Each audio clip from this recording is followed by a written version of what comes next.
राज ठाकरेंची सोबळाची भूमिका आणि मूळ मुद्द्यांचं लोकांपर्यंत जाण्याच्या भूमिकेवर पवारांची खोचक प्रतिक्रिया। मागील निवडणुकीतही लोकांनी मनसेला एकच जागा दिली म्हणत लगावला टोला।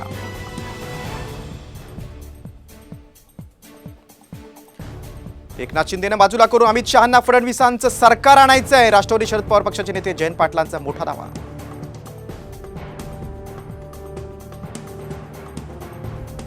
शिंदे गटाच्या शीतल म्हात्रे आणि ज्योती वाघमारे या राजकीय संस्कृतीचा ऱ्हास करणाऱ्या नेत्या शिवसेना ठाकरे गटाच्या प्रवक्त्या संजना घाडींची टीका।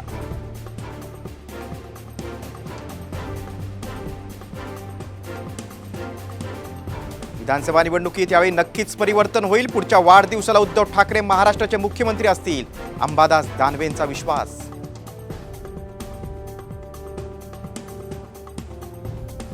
क्रॉस वोटिंगचा प्रश्न विचारताच काँग्रेसचे आमदार जितेश शांतापुरकरांनी काढला पळ। नांदेडमध्ये नियोजन समितीच्या बैठकीनंतर आमदारांची धावाधाव।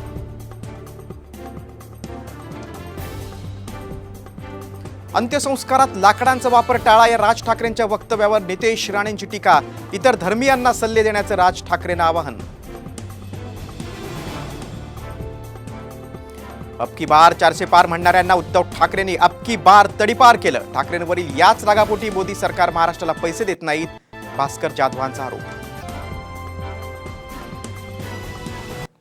महाराष्ट्रावर 8 लाख कोटींचं कर्ज, राऊतांचा दावा। नीती आयोग नीतिमान असेल तर त्यांनी मुख्यमंत्र्यांना प्रश्न विचारावेत, राऊतांचं आव्हान।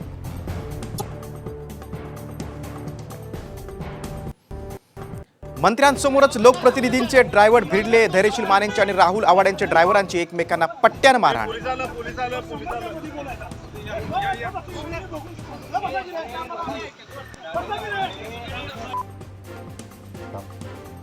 आरक्षण नाही तर सत्ता येऊ देणार नाही, मनोज जरांगे कडाडले। तर आरक्षणावरून विरोधकांनी सत्ताधारी उल्लू बनवत असल्याचाही घणाघात।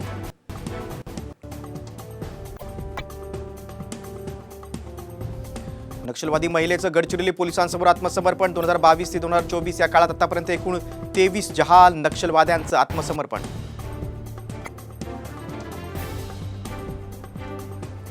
बंगळुरूत पीजीमध्ये राहणाऱ्या 24 वर्षीय तरुणीची हत्या, गळा चिरतानाची घटना कॅमेऱ्यात कैद।